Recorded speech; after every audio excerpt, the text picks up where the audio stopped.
আজ 25শে ডিসেম্বর বড়দিন।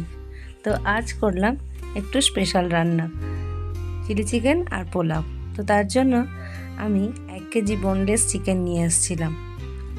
আমাকে কিছু করতে হয়নি, যজমান্তই মাংসটা ম্যারিনেট করেছিল। 2টো ডিম, আদা রসুনের পেস্ট দিয়ে দিয়েছিল।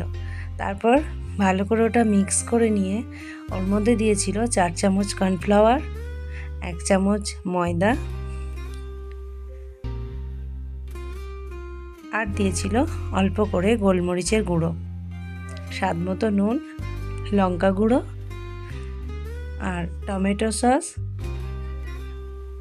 চিলি সস, আর ছিল ওর মধ্যে সয়া সস অল্প করে। তারপর পুরোটা ভালো করে নাড়াচাড়া করে মিক্স করে নিয়েছিল। দুজনে খুব সুন্দর কাজ করছিল, তাই আমি একটু ভিডিও তুলে নিলাম। তো তারপর মাংসটা ওরা চাপা দিয়ে রেখে দিয়েছিল কিছুক্ষণের জন্য। এদিকে জোজো সবজিগুলো কেটে দিচ্ছিল। খুব সুন্দর পরিপাটি করে পরিষ্কার করে কাজ করেছে ও। আমাকে তেমন কিছু করতেই হয়নি, স্নান করে এসে সব রেডি ছিল। আমি এসে কড়াই চাপিয়ে দিলাম।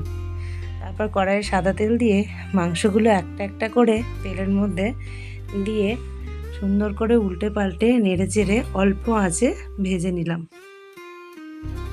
প্রত্যেকটা মাংস এইভাবে আমি ভেজে নিয়েছিলাম। এদিকে আমার পোলাও একদম রেডি হয়ে গেছিল। আমার পোলাওয়ের রেসিপির লিঙ্ক ডেসক্রিপশানে দেওয়া থাকবে, আপনারা চাইলে দেখে নিতে পারেন। তো আমি সাদা তেলে কুচো কুচো করা আদা আর রসুনগুলো দিয়ে ওটা ভালো করে নাড়াচাড়া করে নিয়ে পেঁয়াজ আর ক্যাপসিকাম আর অল্প একটু লঙ্কা দিয়ে দিলাম, কাঁচা লঙ্কা চেরা। আপনারা বেশি ঝাল খেতে চাইলে লঙ্কা বেশিও দিতে পারেন।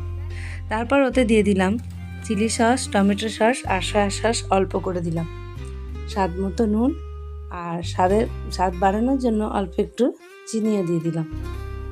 তো ভালো করে নাড়াচাড়া করে নিয়ে ওটা একটু জল দিয়ে দিলাম।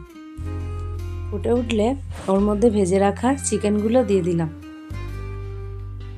5-7 মিনিট এইভাবে আমি ফুটিয়েছিলাম ওটাকে। তারপর অল্প একটু কর্নফ্লাওয়ার জলে গুলে ঝোলটাকে গাঢ় করার জন্য ওর মধ্যে দিয়ে দিয়েছিলাম। তারপর আবারও অল্প একটু ফুটিয়ে আমার একদম চিলি চিকেন রেডি হয়ে গেছিল। তো চিলি চিকেনটা আমি নামিয়ে নিলাম একটা পাত্রে। তো আজকে দুপুরের রান্না আমার একদম কমপ্লিট।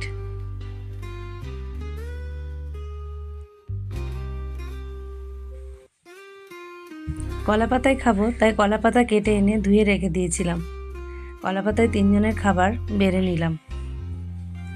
আজকের খাবার ছিল চিকেন পকোড়া, পোলাও আর চিলি চিকেন। আপনাদের কেমন লেগেছে আমার রেসিপি অবশ্যই কমেন্ট করে জানাবেন, আর ভালো লাগলে একটি লাইক করে দেবেন, আর অবশ্যই আমার চ্যানেলটিকে সাবস্ক্রাইব করে দেবেন। আমার ভিডিওটা দেখার জন্য অসংখ্য ধন্যবাদ আপনাদের। Thank you.